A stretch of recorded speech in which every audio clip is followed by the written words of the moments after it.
वो उन्हें समुद्र के करीब एक गार में ले आया था। वो कहता है यही है एंट्रेंस। तो वो कहता है ये एंट्रेंस है। तो बस ठीक है। तो ईव कहती है क्या अब हम यहाँ से आगे जा सकते हैं। वो कहता है सबसे पहले तुम्हें इस प्योर वाटर को पीना होगा, और वो एक शीशी आगे करता है।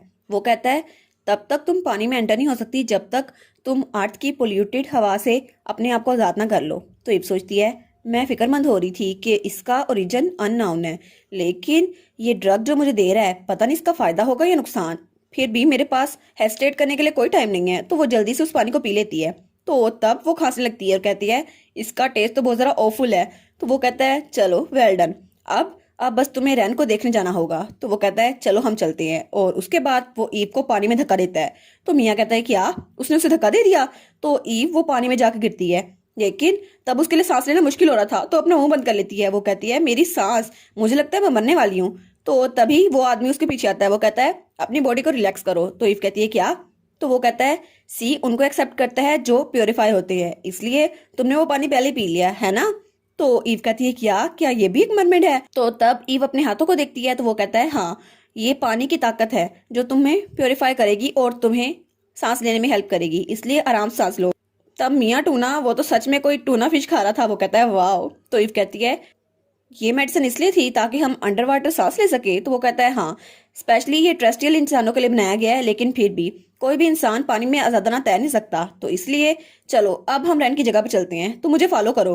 तो ईव और मियाँ दोनों उसको देखते हैं। वो कहते हैं ठीक है, हमें इसके पीछे जाना ही होगा। तब ईव वहां की चीजों को देखकर सोचती है ओ माय गॉड, मुझे कभी नहीं लगा था कि समुद्री चीजें भी इतनी ज्यादा खूबसूरत होंगी। तो वो हंसते हुए सोचती है मुझे कभी यकीन नहीं आया कि ये इतना ज्यादा मैग्निफिसेंट होगा। तो तब वो आदमी कहता है हम लोग पहुंच गए। तो ईव कहती है क्या इतनी जल्दी पहुंच गए। और तब ईव वहां पर देखती है तो वहां पूरी बिल्डिंग बनी हुई थी। वो कहती है क्या ये कोई पैलेस नहीं, ये तो एक टेम्पल की तरह लग रहा है। तो तब वहां पर कोई आता है, कहता है हेलो चार्ल्स, तुम्हारे पीछे ये कौन है, क्या ये ग्रुप का मेंबर है। तो वो कहता है हाँ, इसने रैन के बारे में सुना और उससे मिलने चली आई। तो ईव कहती है हाँ मैं वही हूँ। तो तब वो कहता है अच्छा, ऐसा लगता है रैन की स्पीच का टाइम हो गया है, तो हम लोग मेन बिल्डिंग की तरफ चलते हैं। तो ईव कहती है क्या स्पीच, क्या वो स्पीच देने वाली है। तो तब वो वहां जाते हुए सोचती है आखिर ये जगह इतनी जरा क्वाइट क्यों है, मैंने तो कोई लफ्ज भी नहीं बोला, और ऐसा लगता है हम लोग सी में नहीं है, मैं तो आराम से यहाँ पे चल भी पा रही हूँ, ये हो क्या रहा है। तो वो आदमी कहता है हम लोग मेन बिल्डिंग के सामने पहुंच चुके हैं, तो आराम से जाओ और वहां जाके बैठ जाओ। तो ईव कहती है हाँ हाँ ठीक है। तो वो कहता है आई होप तुम्हारा टाइम अच्छा गुजरे। तो जब ईव वहां पर जाती है तो वहां पर बहुत ज्यादा लोग थे और उनके सामने कोई खड़ा था। तो ईव कहती है क्या ये लोग यहाँ पर क्या कर रहे हैं, और तब सब लोगों ने अपने हाथ बांधे हुए थे। तो वो कहती है क्या ये सब कुछ इतना अजीब क्यों लग रहा है यहाँ पर, और ये जगह तो किसी रिलीजियस फैकल्टी की तरह लग रही है। तो तभी शोर मचता है रैन आ रही है। तो सब लोग चिल्लाने लग जाते हैं। वो कहते हैं वाह रैन आ रही है, रैन हमारी मसीहा। तो ईव कहती है वाह, मुझे लगा था ये अजीब है, लेकिन ये तो बहुत ही ज्यादा अजीब है।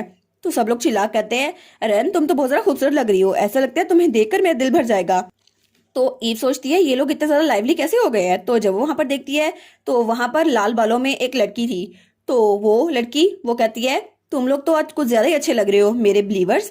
तो ईव कहती है ओ माय गॉड, मैं पहली बार किसी ऐसी लड़की को देख रही हूँ। तो ईव सोचती है क्या यही है रैन। तो तब रैन कहती है मैं पहली बार तुम जैसी लड़की को देख रही हूँ, तुम अपने आप को इंट्रोड्यूस नहीं करवाना चाहोगी। तो ईव कहती है ओ हाँ। तो मियाँ कहता है कितना एम्बैरेसिंग लग रहा है ना ये सब कुछ, चलो यहाँ से चलते हैं। तो ईव सोचती है नहीं मुझे नहीं पता, लेकिन पता नहीं ये सारे लोग इस एरोगेंट रैन को पसंद क्यों करते हैं। तो उसके सामने कहती है ओ हेलो रैन। सबसे पहले वो सोचती है मुझे बिलीवर्स की तरह एक्ट करना होगा ताकि वो लोग मुझे सस्पेक्ट ना करें। तो वो कहती है मैं यहाँ पर वैसे आपकी रेपुटेशन के बारे में सुनकर आई हूँ, इसलिए मैं यहाँ आकर ट्रिप देखना चाहती थी ताकि आपसे मिल सकूँ, आपसे मिलना बहुत ज़रा अच्छा लगा, और वैसे भी मेरे पास तो अल्फाज ही नहीं है कि मैं आपके पेरेंट्स को डिस्क्राइब कर सकूँ। तो रैन कहती है oh my God thank you. तो ये सोचती है क्या मेरा तरीका काम कर गया। तो रैन कहती है हाँ, तुम बहुत जरा दूर जगह से आई हो ना, तो तुम्हें यहाँ आते हुए बहुत जरा मुश्किल होगी, ठीक है। तो यहाँ पर तुम मुझसे क्या पूछने आई हो, कौन सी एडवाइस लेनी है तुम्हें मुझसे। तो ईव कहती है क्या। तो वो कहती है हाँ, मुझे लगता है तुम यहाँ सिर्फ मुझे देखने के लिए नहीं आई, तुम्हें मुझसे कुछ चाहिए था, है ना, तो तुम्हें जो भी चाहिए मुझसे पूछ सकती हो। तब वो ताली बजाती है। तो तब वहां कुछ गार्ड्स आकर हमारी ईव को पकड़ लेते हैं। तो ईव कहती है क्या। तो रैन कहती है तुम्हें क्या लगा था अपने झूठ से तुम मुझे कन्विंस कर सकोगी। तो ईव कहती है क्या तुम मुझे ऐसे पकड़वा क्यों रही हो। तो रैन कहती है तुम्हें सच में लगता है कि वो हेनरी यहाँ पर तुम्हें लेके आया, शायद उसने तुम्हें इंचांट कर दिया जैसे वो बाकी लड़कियों को लेके आता है। तो वो कहती है लेकिन किसको पता, वो आदमी तो अब यहाँ पर है भी नहीं। तो ईव सोचती है मुझे तो पता भी नहीं ये आदमी है कौन जिसकी ये बात कर रही है।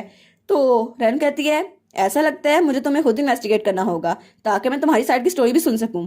तुम लेडी वुल्फ? तो ईव कहती है क्या क्या इसको पता चल गया मैं वुल्फ हूँ? लेकिन कैसे? और उसके बाद सीन चल होता है और हमें पानी में ही एक और महल दिखा रहता है। वहां पर कोई चिल्लाक कहता है तुम कितने ज्यादा यूजलेस हो, और हमें वही आदमी दिखा रहता है जो ज्वेलरी स्टोर पर था। तो उसके सामने जो कोई भी था उस पर वही जूस फेंकता है। वो कहता है तुम्हें सच में लगता है ये काफी होगा? तो बटर वहां पर आता है, कहता है सर। तो वो आदमी कहता है नहीं नहीं इट्स ओके। तो उसके सामने किंग बैठा था, वो कहता है कितनी ज्यादा स्टूपिड चीज है ना ये, तुम्हें इस बात की समझ नहीं आती कि ईस्ट का फ्यूचर हमारी स्ट्रेंथ पे डिपेंड करता है। आप यहाँ से दफा हो जाओ, अगर तुम्हें पूरी दुनिया भी छाननी पड़े तो मैजिक स्टोन्स को ढूंढ कर लाओ। तो वो कहता है जी फादर। और वो सोचता है दिन ब दिन वो तो वीक से वीक होते जा रहे हैं, लेकिन ऐसा लगता है हमें मैजिक स्टोन को ढूंढना होगा ताकि चीजें और जरा वर्स ना हो जाए। तो वो जाते हुए कहता है क्या अर्थ का गेट अभी तक ओपन है? तो बटलर कहता है जी, कैसल के सामने वाला गेट अभी तक सेट कर दिया गया है। और वो सोचता है अगर मुझे उस दिन कंसेशन ना मिली होती, उस लड़की ने मुझे ये सब कुछ ना दिया होता, तो शायद मुझे इससे भी जरा भयानक सजा मिलती। मैं उसके लिए बहुत ज्यादा ग्रेटफुल हूँ। लेकिन वो सोचता है पता नहीं वो लड़की मेरे चेहरे की तरफ इतनी ज्यादा अट्रैक्टिव क्यों नहीं थी बाकियों की तरह। शायद वो इकलौती इंसान थी। लेकिन वो सोचता है नहीं, उसके अलावा भी एक और लड़की थी। और तब वो एक लड़की को सोचता है जो गार में बैठी हुई थी, उसके लाल बाल थे। तभी वहां पर कोई आता है, कहता है मैं थोड़ा जल्दी में हूँ। तो वो कहता है क्या ये कौन आ गया? तो वहां पर हमारा मियाँ था। तो वो कहता है क्या एक बोलती हुई बिल्ली? तो मियाँ कहता है ये अर्जेंट है। तो तब वो आदमी वहां वहां जाते हुए कहता है ये कौन है? तो उसका सिपाही कहता है यंग मास्टर। तो वो आदमी कहता है ग्रीटिंग्स को भूल जाओ, तो मुझे बताओ यहाँ पर क्या हो रहा है? तो उसका सिपाही कहता है वेल मुझे नहीं पता, लेकिन ट्रेस्टियल क्रिएचर यहाँ पर आया है और वो चाहता है आपसे मिलना। तो मियाँ कहता है तुम तो वही हो ना जिसे मैंने वेस्ट में देखा था? तो वो आदमी कहता है क्या? तो हमारा मियाँ उछलते हुए उसके ऊपर आते हुए कहता है मेरी फ्रेंड को एक रिलीजियस कल्ट ने कैप्चर कर लिया है, प्लीज मेरी हेल्प करो, उसे बचाओ। तो वो आदमी कहते हैं क्या किसने कर लिया है, और तुम आखिर हो कौन?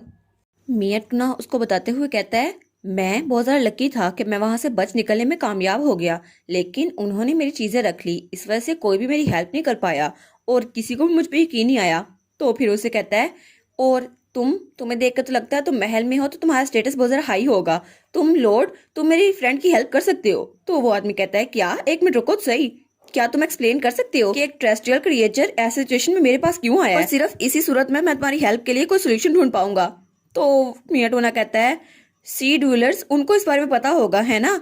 तो तभी उसका साथी कहता है एक मिनट रुके मास्टर, ये आदमी ये जो बिल्ली है मुझे लगता है ये सेरीन के पैलेस से भाग कर आया है। तो वो कहता है क्या सेरीन के पैलेस से? तो मियाँ सोचता है क्या अब ये क्या भला है? तो वो कहता है मुझे माफ कर देना, लेकिन मुझे लगता है यहाँ कोई डिलेमा है, क्योंकि अगर तुम वहां से भाग कर आए हो तो तुम्हारे फ्रेंड को रेस्क्यू करना बहुत ज्यादा मुश्किल है। तो मियाँ कहता है लेकिन क्यों, आखिर क्यों? तो वो कहता है क्योंकि वहां बिना ताकत के जाना ऐसा करना है जैसे खुद को सुसाइड की तरफ धकेलना, और वो बहुत ही ज्यादा खतरनाक है। और फिर वो कहता है अगर हम अपने साथ कोई सोल्जर्स लेके जाएं फिर भी दोनों साइड पे कंफ्लिक्ट हो सकता है। तो तभी उसके पीछे कोई पोर्टल ओपन होता है और वो हमारे हीरो का पोर्टल था, नोएल का पोर्टल। तब वो इस पोर्टल से बाहर निकलता है और वो कहता है मुझे तुम्हारी जरूरत है, बहुत दिनों बाद मिले, लेकिन ये पहली बार है ना जब तुम मुझे लीडर के तौर पर देख रहे हो।